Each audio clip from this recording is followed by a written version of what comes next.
Hello guys, welcome to MB Pathshala's YouTube channel. So guys, today's session is on a very specific genre that is the most popular and the most asked genre on the CAT pattern, that is society and culture.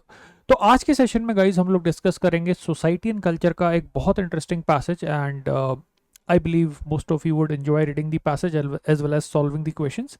Okay, and do follow the series, okay, because it would help you to basically polish your reading comprehension skills. Okay, but before we start with the session, okay, let me tell you about the Lakshya batch. Okay, so Lakshya batch guys हमारा latest batch है. अगर आप CAT 26 को लेके serious हो तो do check out this batch. Okay, we have just started the sessions.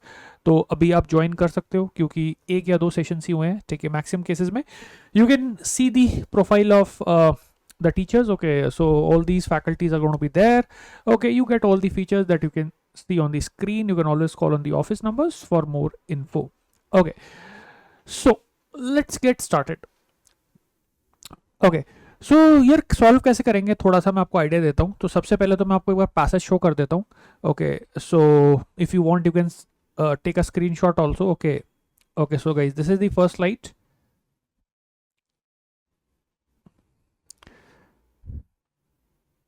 This is the second slide, a total of 4 paragraphs. Then you have the first question.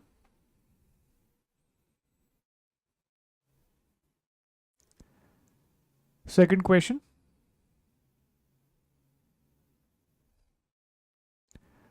Third one.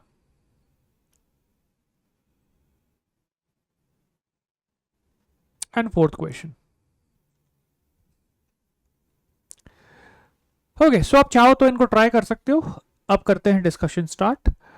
So let us start with the very first slide. Right, so as you can see that this is a passage from society and culture. ये question जो कई लोगों के दिमाग में रहता ही है. मेरे से कई बार लोगों ने पूछा है कि सर कौन सा ऐसा एरिया है, कौन सा ऐसा जॉनरा है जो सबसे ज़्यादा कैट में आता है. तो इसका बहुत स्पेसिफिक आंसर है सोसाइटी एंड कल्चर. हर साल सबसे ज़्यादा मतलब ओवरऑल अगर आप लास्ट 10 सालों में देखोगे तो मैक्सिमम जो पैसेजेस आए they have come from this one area, that is society and culture. So guys CAT pattern का आरसी हम लोग ले रहे हैं, ठीक है. This is not an actual CAT passage but CAT के जैसा ही है. कह सकते हो आप क्वेश्चंस का लेवल इजी टू मॉडरेट है. मॉडरेट लेवल का पैसेज मान सकते हैं अपन इसे, और आप चाहो तो उसको एक बार सॉल्व करके ट्राई कर सकते हो. ओके, सो अभी के लिए तो मैं आपके लिए सॉल्व कर रहा हूँ guys. Okay, so let's solve this passage. Let's look at the very first paragraph. Americans have developed a peculiar relationship with military force, one that couples deep popular reverence. Reverence का मतलब होता है respect. Respect for the armed services as an institution with an equally deep reluctance to pay close attention to what these services actually do. ठीक है. Americans ने एक peculiar relationship develop किया है मिलिट्री फोर्स के साथ, ठीक है. तो इनका जो रिलेशनशिप है वो बहुत अलग तरीके का है, पिक्यूलियर तरीके का है, जिसमें दो चीजों का कॉम्बिनेशन होता है. एक तो आर्म्ड फोर्सेस के लिए बहुत ज्यादा रिस्पेक्ट, ठीक है, and with N equally deep reluctance. Reluctance का मतलब हेजिटेंस. उनको ज्यादा इंटरेस्ट नहीं होता किस चीज में, paying close attention to what these services actually do, ठीक है. So most Americans do not know exactly कि ये लोग करते क्या है, what is their duty, what is like their role. Okay, उनको एक नैरेटिव पकड़ा दिया जाता है that they are defending our boundaries और बॉर्डर्स और व्हाटएवर, लेकिन एक्चुअली ये लोग करते क्या है, इनका रोल क्या होता है, why do we have such a big military, most people don't know. Okay, तो this is a peculiar dynamic of the American society that they respect the forces but they don't exactly know what these people do. Okay, the journalist James Fallows described this as a variant of the chicken hawk dynamic. एक journalist है, उसका नाम है James follows. उसने इस dynamic को describe किया है. कैसे डिस्क्राइब किया है? A country that sends a small professional military to fight wars it does not follow, does not understand and does not hold itself accountable for losing. Okay, अब ये बहुत इंटरेस्टिंग स्टेटमेंट है. एक ऐसा कंट्री जो एक प्रोफेशनल आर्मी को, small professional army को सेंड करता है लड़ाइयाँ लड़ने के लिए, जिस को वो ना तो समझता है ना वो फॉलो करता है, ठीक है. दैट मीन्स कि ना तो मैक्सिमम लोग वॉर को समझते हैं, ना उस चीज को फॉलो करते हैं, ना अंडरस्टैंड करते हैं, और अगर बाई चांस हार जाए तो अपने आप को उस चीज के लिए जिम्मेदार भी नहीं मानते, ठीक है. तो basically American are detached from what the what the military actually does. तो अगर वो हार भी जाएंगे तो कभी ऐसे नहीं सोचेंगे कि हम हार गए, ठीक है। So it's like they basically don't hold themselves accountable. So let's say 9/11 के बाद जो अमेरिका ने जो एक्शन लिया उसमें अगर 1500 सोल्जर्स की जान भी चली गई, okay, hardly matters, because they don't really think that the accountability comes on us as the citizens of the country. The gap between the civilian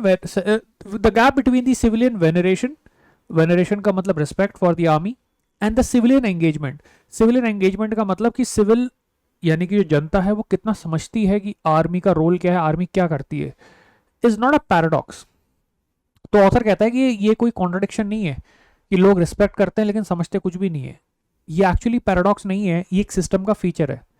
okay, but this is a feature of a system. क्या system है?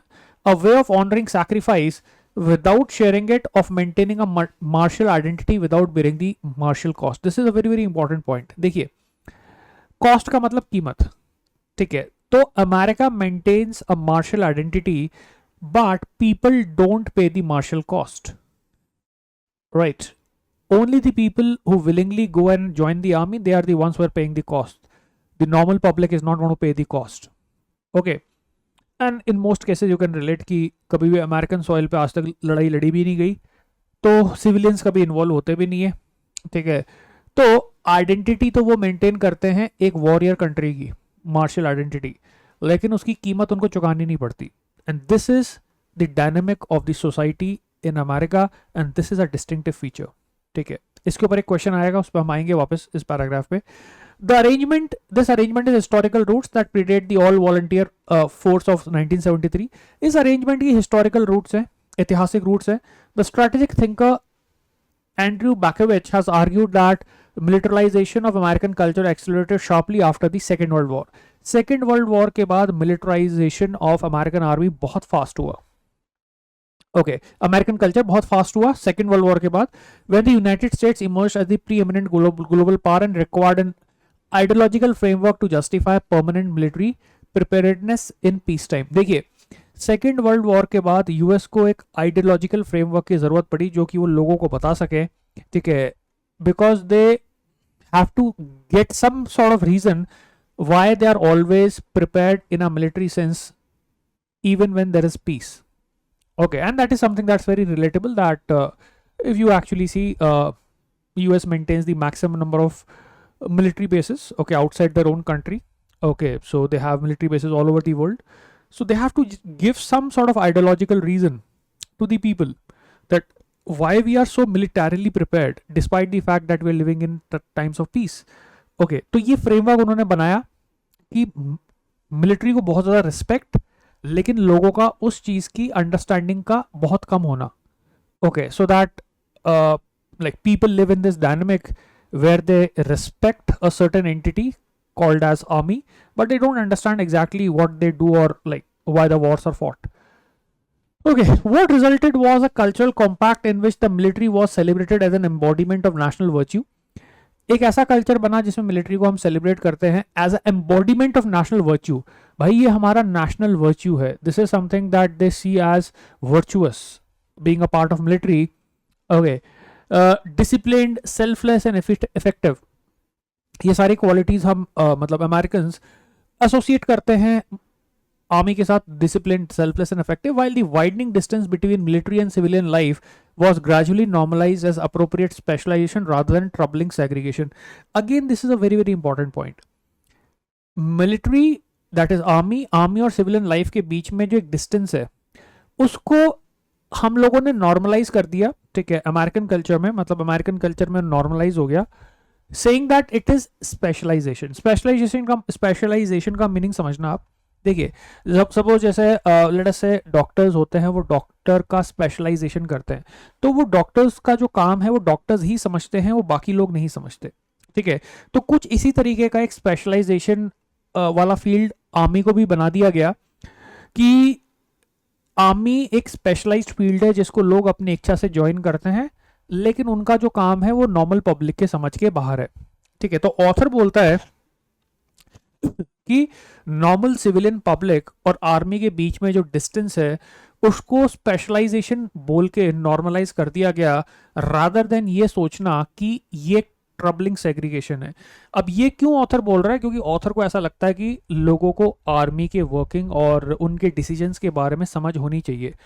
Okay, और ये mindset author का आप देख पा रहे हो, बिकॉज उसको इस चीज़ से बहुत प्रॉब्लम है कि यूएस के अंदर, ठीक है, normal people they respect army, they have reverence for army, but they don't understand exactly what they do and how the decisions are made, how the wars are fought. And this, according to the author, is troubling because उनके culture में army को एक specialisation की तरह बना दिया गया है, ठीक है, जो कि नॉर्मलाइज हो गया that okay this is something that only army can do, okay, and normal people don't have anything to do with it. The soldier became a figure of almost devotional reverence. Soldier को आपने बना दिया एक respect का figure in popular culture precisely as fewer and fewer civilians retained any personal experience of military service. Again, distance. Normal लोगों को नहीं पता कि आर्मी के अंदर सर्विस, आर्मी के अंदर पार्टिसिपेशन क्या होता है, okay, and in that sense they don't have to pay the cost, okay, most people don't have to pay the cost, but they do respect these figures, which implies that it's a very specific combination of distance between the normal person and the army and deep respect. आगे चलते हैं। The consequences of this arrangement, अब इसका consequence क्या हुआ? Extend beyond the sentimental. इसका consequence sentimental के beyond expand करता है, ठीक है। When military action becomes something that a professional class undertakes on behalf of largely disengaged public, democratic accountability for decisions about when and how to use force erodes in specific and predictable ways. Very very interesting statement. देखिए, लोग ये मान के बैठ जाते हैं कि ये तो स्पेशलाइज्ड काम आर्मी का है, उनको डिसाइड करना है कि कहाँ पे लड़ाई लड़नी है, कब लड़ाई लड़नी है। हम उसको क्या समझे? अब क्योंकि जब डेमोक्रेसी में लोगों ने अपना रोल खत्म कर लिया विलिंगली कि ये एक स्पेशलाइज्ड काम है, जैसे कि डॉक्टर का स्पेशलाइज्ड काम होता है ऑपरेशन करना, तो लोग बोलते हैं ना कि यार हमें क्या पता डॉक्टर इस केस में क्या ऑपरेट करेगा। Obviously we don't know, right, okay, doctor इस सिचुएशन में क्या ऑपरेट करता या फिर क्या मेडिसिन देता। तो वैसे ही लोग ये मान के बैठ गए कि भाई आर्मी का डिसीजन है कहाँ पे फोर्स यूज करनी है, कब फोर्स यूज करनी है, ठीक है, and this has nothing to do with public. So उस सेंस में पब्लिक हो गई disengage. We are not interested in knowing the reasons and the rationale. Democratic accountability for decision is gone. People don't think that we are the ones who have any role to play. Okay, and this is again something that is a consequence of the segregation between army and people. Okay, आगे बढ़ते हैं। Wars can be initiated with modest public opposition because public does not anticipate bearing the direct human cost. ये आप देख ही पा रहे हो अभी की जो करंट कंटेक्स्ट में, okay, we can see that recently a war has been initiated and the public did not really do much. Reason because public को cost नहीं चुकानी पड़ रही ना, public has no human cost. Okay, so ना तो war US में लड़ी जाएगी, war होगी मिडिल ईस्ट में, लोग मरेंगे वो भी नॉर्मल पब्लिक के नहीं है, ठीक है, in most cases it would be the military people. Normal people don't have any cost, and because they don't have any cost, they don't have any resistance to whatever is happening. Okay, so this is something that you can see in the current context also. The war that is happening with Iran.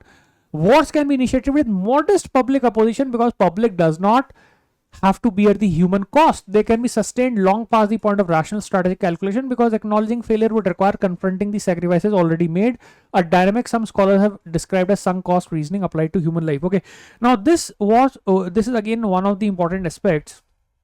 When people don't understand the rationale for the war and they are not engaged with the sort of decisions army is taking, the war can go on. Why? Because of this sunk cost fallacy. Sunk cost fallacy or sunk cost reasoning applied to human life is the idea कि अगर एक certain war के अंदर आपके एक certain number of people की death हो गई और आपने war ख़त्म की बिना जीते, तो आप पे क्वेश्चन ये आएगा कि फिर ये जो इतने लोगों की डेथ हुई या इतने लोग जो मरे, ठीक है, उन्होंने अपनी लाइफ किस लिए दी।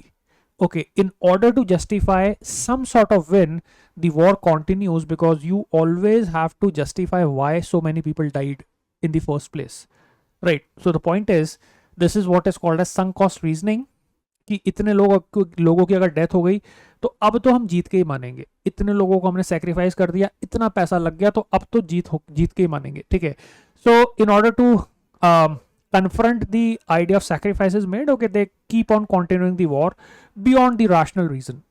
What this makes this pattern distinctive in comparative perspective is not the fact of militarization itself, since most powerful states have developed militarist train across their histories. The distinctiveness lies in the particular combination of high symbolic reverence and low civic engagement that characterizes the civilian relationship to this force. देखिए, author कहता है कि distinctive pattern ये नहीं है कि militarisation अपने आप में बहुत ज्यादा है.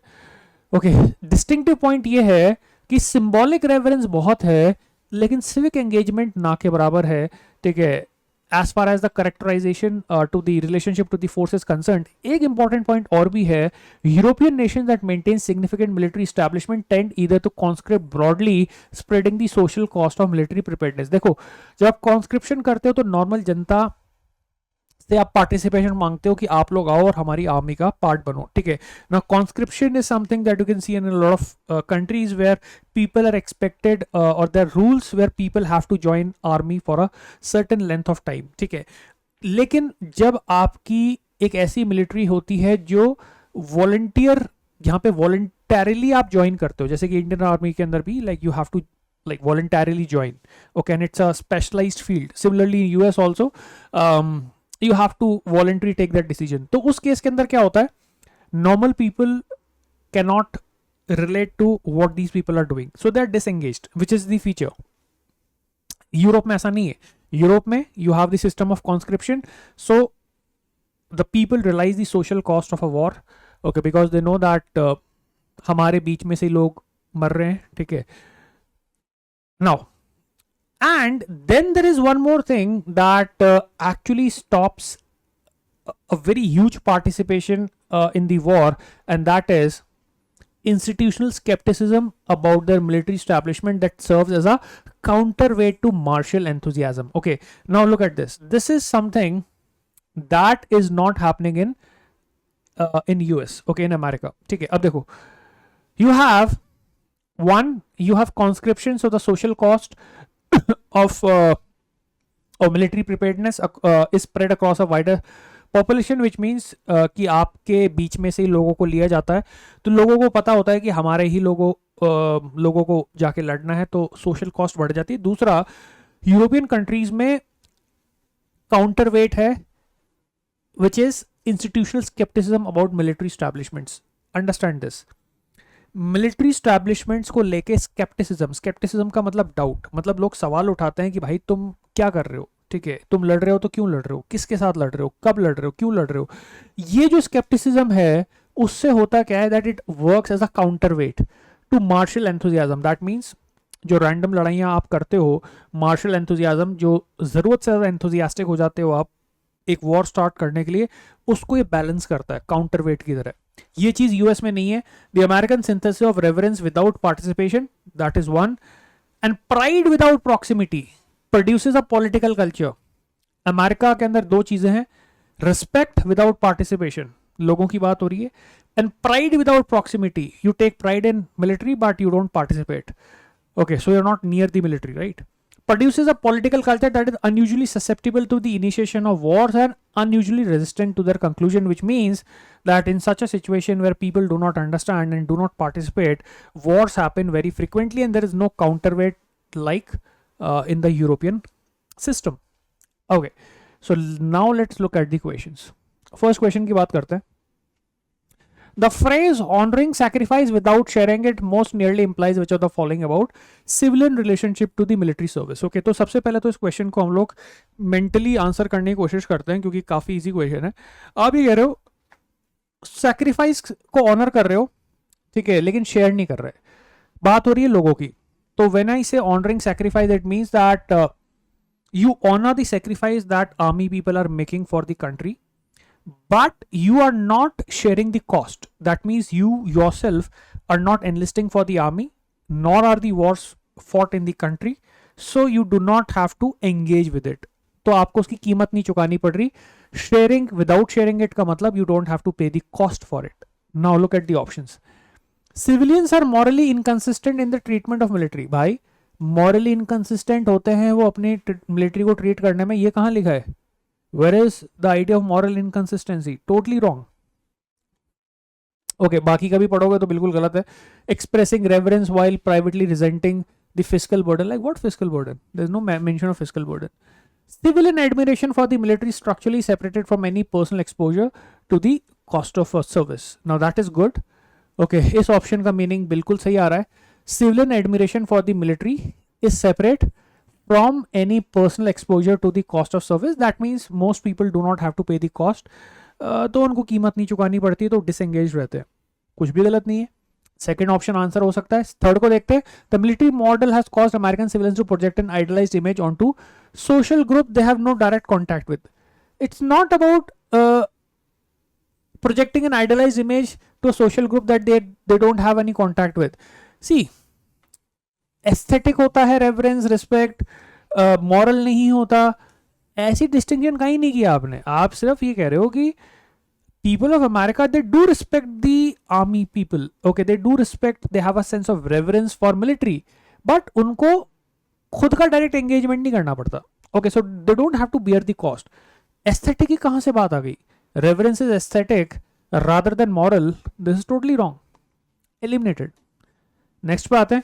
American honor military sacrifice symbolically revealing the performative rather than genuine character of the respect. See, it's not performative. ऐसा नहीं है कि परफॉर्मेंस कर रहे हैं वो लोग, दिखाने के लिए रिस्पेक्ट कर रहे हैं. भाई जेन्युइन रिस्पेक्ट है, जेन्युइन रिस्पेक्ट है. बस चीज इतनी सी कि उनको वर्किंग समझ में नहीं आती, उनका पार्टिसिपेशन नहीं है, तो they can not really play any role in the initiation of war or the ending of war or how long the war will continue, because they have no role to play. They don't understand the system, right? It's not like they are doing a performance. दिखाने के लिए नहीं कर रहे, वो respect करते हैं. ठीक है, तो ये परफॉर्मेटिव वाला भी रॉन्ग हो गया. The answer is second option. Next question. Which of the following established as true most directly undermines the central argument of the third paragraph? इनमें से कौन सा option if established as true would undermine? undermine का मतलब मुझे weaken करना है. अब weaken करने के लिए पहले तो मेरे को समझना पड़ेगा कि भाई थर्ड ऑप्शन, थर्ड पैराग्राफ का एग्जैक्टली आर्ग्यूमेंट क्या था. ठीक है, let's look at the argument. Third paragraph says the consequences of this arrangement extend beyond sentimental. When a military action becomes something that a professional class undertakes on behalf of a largely disengaged public, democratic accountability for decisions about when and how to use force erodes in specific and predictable ways. इसका meaning ये हुआ कि जब आपकी army एक specialised entity होती है, ठीक है, एक सिस्टम के अंदर, तो लोगों को समझ में नहीं आता कि क्या हो रहा है, तो उस केस में पब्लिक जो है वो अनअकाउंटेबल हो जाती है. On behalf of largely disengaged public, democratic accountability for decisions about when and how to use force erodes in specific and predictable ways. Now let me make you understand this. देखिए, इनकी army का जो system है उसमें they have a specialized army which expects people to be volunteering in the army, as in like they get paid and like अपनी इच्छा से वो आर्मी में जाते हैं और वो एक स्पेशलाइज्ड फील्ड की तरह ट्रीट होती है. अब ऑथर के हिसाब से यहाँ पे हो क्या रहा है कि पब्लिक डिसएंगेज हो जाती है और अकाउंटेबिलिटी नहीं रहती डिसीजंस के लिए. अब यहाँ पे एक चीज समझना, जो अमेरिकन सिस्टम है उसमें अकाउंटेबिलिटी नहीं रहती because of the distance between army and public. This is one of the main arguments. तो अगर मैं इसको वीकेंड करता हूं तो मैं बोलूंगा कि ऐसा सिस्टम जहां पे you have a professional army which is specialized, okay, maybe it has distance from the normal people but it's still accountable. Okay, तो एक तो वो चीज इसको वीकेन कर सकती है. और आगे बढ़ते हैं. Okay, wars can be initiated with modest public opposition because the public does not anticipate bearing the direct human cost. We can also weaken the idea that in such a system, despite the fact that public may not be directly participating in the army, but they are still accountable. They can still control the outcomes of how the wars are to be fought and all that, and they have some sort of influence, they have some sort of accountability. क्योंकि third paragraph कह रहा है कि भाई ऐसे system में accountability खत्म हो जाती है. अब क्योंकि अकाउंटेबिलिटी खत्म हो जाती है तो कोई भी वॉर कभी भी स्टार्ट हो सकती है किसी भी विम्स एंड फैंसी पे. ठीक है, तो ऑथर ने आगे बोला है कि भाई वॉर्स चलती रहती हैं बिना रीजन के, और कोई भी वॉर स्टार्ट हो जाती है क्योंकि अकाउंटेबिलिटी ऐसे सिस्टम में किसी की नहीं होती, ठीक है। अब इसको वीकन करते हैं, let's look at the options. Okay, public opposition to the Iraq war reached its higher recorded levels after 2005, once the full human cost of the conflict has been reported widely in the mainstream media outlets. Public opposition Iraq war के लिए 2005 के बाद में आई, जब उसकी full human cost का पता चला। अब पब्लिक अपोजिशन एक सर्टेन लेवल के बाद में आई, जब उनको पता चला कि भाई इसका क्या नुकसान हो रहा है, तो इससे बहुत ज़्यादा आर्ग्यूमेंट में फ़र्क नहीं पड़ रहा। ओके, हालांकि आप ये कह रहे हो कि पब्लिक अपोजिशन की वजह से लाइक अपोजिशन आई, बट यहाँ पे अकाउंटेबिलिटी वाला एंगल उतना ज़्यादा मतलब I can say it's not that strong when it comes to accountability. Okay, accountability would mean that you are actually able to take decisions when it comes to initiating wars and all that. तो accountability वाले को देखते हैं। Countries that rely on conscript militaries have initiated foreign military intervention at roughly the same frequency as countries relying on professional volunteer forces over the past 5 decades. Now this is a good choice, because ये कह रहा है कि जिन countries में conscript वाला system होता है उनके फॉरेन मिलिट्री इंटरवेंशन भी उसी रेट पे होते हैं जितना कि एक प्रोफेशनल वॉलंटियर आर्मी का होता है, ठीक है, जैसे कि यूएस की है, तो उनमें दोनों में फ्रीक्वेंसी सेम है। ओके, अब ये जो ऑप्शन है ना, ये एक्चुअली प्रूव कर रहा है कि प्रोफेशनल वॉलंटियर आर्मी के अंदर जो नंबर ऑफ वॉर्स का इनिशिएशन है वो उतना ही है जितना कि कॉन्स्क्रिप्ट वाले सिस्टम के अंदर है, तो that means volunteer system is not bad. Okay, और इनिशिएशन ऑफ वॉर दोनों में सेम ही है, लेकिन एक्चुअली ये भी उतना वीकेंड नहीं कर पा रहा। रीजन इसके पीछे ये है, ठीक है, रीजन इसके पीछे ये है कि मैं ये जरूर बोल सकता हूं कि ये सिस्टम उतना ही खराब है जितना कि दूसरा सिस्टम है। ओके, हालांकि ये प्रूव नहीं कर पा रहा कि जो ऑथर ने बोला कि जो अमेरिकन सिस्टम है वॉलंटियर आर्मी वाला सिस्टम खराब है क्योंकि अकाउंटेबिलिटी नहीं है, तो उसका उल्टा वीकनिंग होगा कि नहीं, अकाउंटेबिलिटी है। तो this option is saying that this system is actually not that bad as you think, because बाकी सिस्टम्स में भी उतनी ही वॉर स्टार्ट हो रही है। एक चीज और इसने एड्रेस नहीं की, ठीक है, वॉर्स का स्टार्ट होना is not like it's not the entire criteria of accountability. Wars का स्टार्ट होना is one of the aspects that shows that accountability is same in both the case. But एक जो दूसरा एस्पेक्ट और भी था अकाउंटेबिलिटी का, वो था आपका कि वॉर कब रुकती है और वॉर कितने समय तक चलती है, ठीक है। तो खैर ये ऑप्शन थोड़ा बहुत वीकेंड कर रहा है क्योंकि बोल रहा है कि यार उतना खराब भी नहीं है जितना कि तुम सोचते हो, क्योंकि बाकी सिस्टम में भी यही हो रहा है। Look at this C option, polling during the wars in Iraq and Afghanistan showed the opposition was highest among Americans living in areas with highest rates of military enlistment suggesting proximity to service increase skepticism. देखिए जितना ज्यादा नजदीक आप होगे उतना ज्यादा आप sceptical होगे। अब ये चीज जो है ये उस मेन आर्ग्यूमेंट को वीकन नहीं कर सकती कि अमेरिकन सिस्टम में अकाउंटेबिलिटी का लैक होता है, ठीक है। हालांकि ये थोड़ा बहुत बता रही है कि मतलब ठीक है स्केप्टिज्म बढ़ता है अगर आप आर्मी में काम करोगे एंड ऑल दैट, आर्मी के पास रहोगे, आर्मी से प्रॉक्सिमिटी होगी। फोर्थ ऑप्शन को देखते हैं, studies of democratic governance consistently show that legislation in countries with professional volunteer armies impose greater formal oversight. Okay, formal oversight का by chance sorry formal oversight का मतलब होता है अकाउंटेबिलिटी। अगर आप किसी चीज पे ओवरसाइट रखते हो तो मतलब आप ध्यान रख रहे हो कि कुछ गड़बड़ नहीं हो जाए।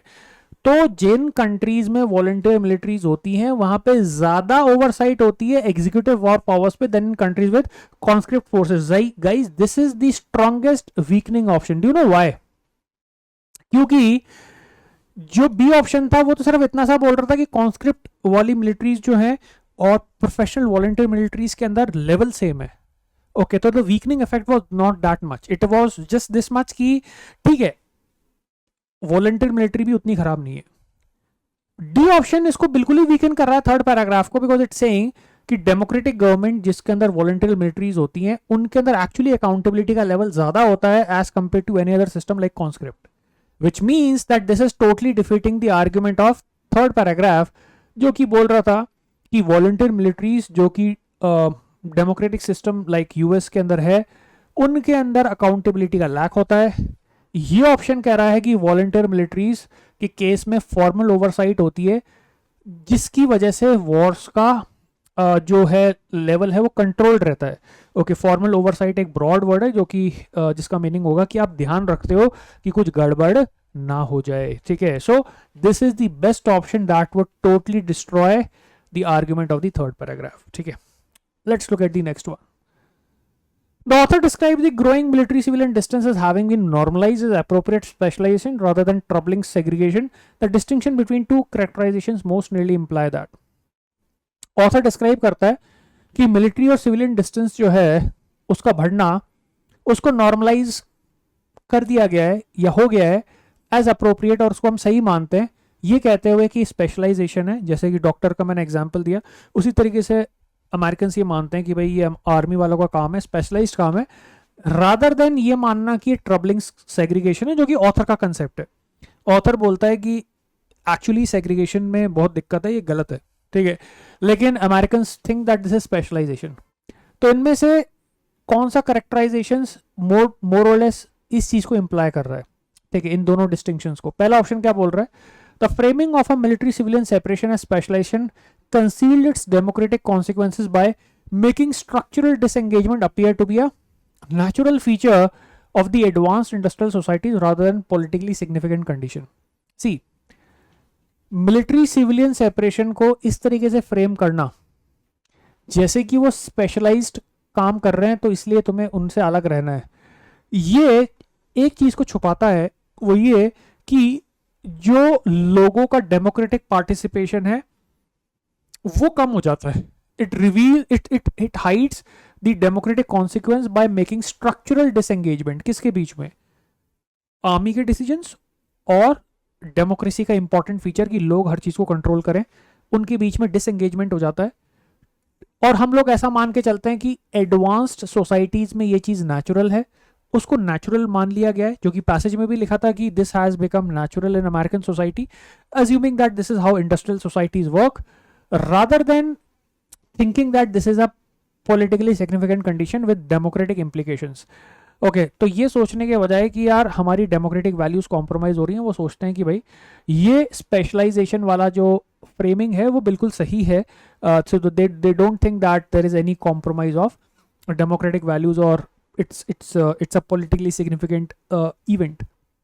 This is actually a very good option, ठीक है। इसको कंपेयर करते हैं गाइस, आगे बढ़ते हैं। American society made a deliberate collective choice, ये गड़बड़ हो गया। American society made a deliberate collective choice.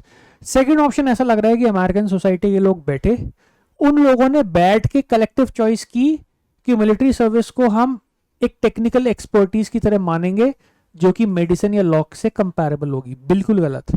कहीं पे भी पैसेज में ये नहीं लिखा कि कलेक्टिवली उन्होंने डिसाइड करके ये चीज की। देखिए, आपने बोला है पैसेज में कि ये अमेरिकन सोसाइटी का एक फीचर है जिसको नॉर्मलाइज कर दिया गया, वो हो गया है over a period of time normalize. अब वो नॉर्मलाइज कैसे हुआ? क्या उसके पीछे कोई एक्सटर्नल एजेंट था जो आके जिसने उसको फोर्स किया, या कोई और रीजन था, या लोगों में अपना आप नॉर्मलाइजेशन हो गया उस चीज को लेके कि ये एक अलग फील्ड है, हमें इसके साथ एंगेज करने की क्या जरूरत है? इस चीज के ऊपर ना पैसेज ने कुछ नहीं बोला।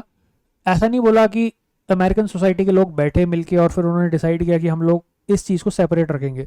So this deliberate collective choice is basically a very big problem. So this is gone.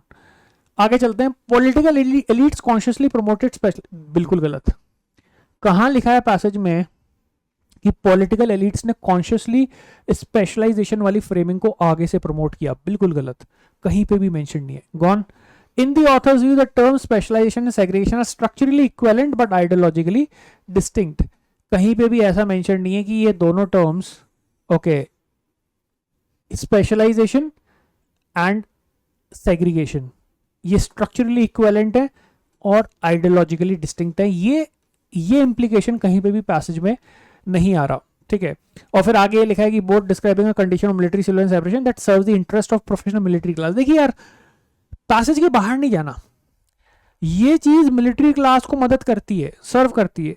अब हमें क्या पता कि मिलिट्री क्लास को ये जो स्पेशलाइजेशन वाला जो एस्पेक्ट है ये कितना मदद करता है, मदद करता भी है कि नहीं करता, ये तो पैसेज में है ही नहीं, ठीक है। This is something that is totally you can say out of the purview of the passage, right? This is beyond the scope. This is gone. सारे ऑप्शंस एलिमिनेट हो गए गाइस, एक ही ऑप्शन आपका लास्ट में बचेगा। So the best way to do this question is through elimination. So the only option that is relevant here after elimination is A option. Okay, coming to the last question, guys. The comparison the author draws between American and European approaches to military culture in the final paragraph most directly implies which of the following. तो देखो, एक बार मैं direct आपको ना last para पे लेके चलता हूँ. अब लास्ट पैरा पे ना इसने क्या बोला था? इसने ये बोला था कि अमेरिकन कल्चर के साथ प्रॉब्लम ये है कि you have reverence without participation. Respect है आर्मी के लिए लेकिन पार्टिसिपेशन नहीं है, तो लोग समझते नहीं कि एग्जैक्टली हो क्या रहा है. And pride without proximity. ठीक है. और इनके पास कोई काउंटर वेलिंग वेट भी नहीं है, काउंटर वेट नहीं है. काउंटर वेट का मतलब कि मेरे पास एक ऐसा मैकेनिज्म होना चाहिए जिससे लड़ाई को रोका जा सके. अगर मेरे कंट्री के अंदर लोग बोलने लग जाएं कि भाई लड़ाई करो, तो कम से कम मेरे पास ऐसा कोई इंस्टीट्यूशनल मैकेनिज्म हो जिसमें मैं मिलिट्री स्टैब्लिशमेंट को क्वेश्चन कर सकूं. यहां देखो, institutional scepticism of military establishment. मैं आपको एक एग्जांपल देता हूं काउंटर वेट का. जैसे कि कोई भी रूलिंग पॉलिटिकल पार्टी होती है, तो जो अपोजिशन पार्टी होती है उसका कायदे से काम ये होता है कि वो काउंटर वेट की तरह काम करती है, क्योंकि जो भी गलत डिसीजंस रूलिंग पार्टी का लेने वाली होगी तो वो उस चीज का विरोध करेंगे. तो they work as a counterweight. इसी तरीके से अगर आप अपने मिलिट्री स्टैब्लिशमेंट के ऊपर क्वेश्चन उठाते हो, institutional skepticism, so that works as what? Counterweight to military enthusiasm. Now this counterweight is missing in the American system. ठीक है. So लोगों को समझ नहीं है और काउंटरवेट मिसिंग है. कौन सा ऑप्शन होगा? लास्ट पे आते हैं.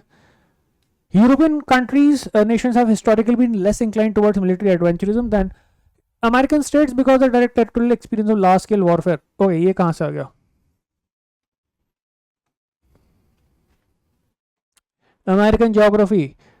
अमेरिकन ज्योग्राफी ने उस तरीका का रिलेक्टेंस नहीं पैदा किया जितना कि रिलेक्टेंस यूरोपियन कंट्रीज में है, क्योंकि उन्होंने बड़ी बड़ी लड़ाइयाँ लड़ी हैं.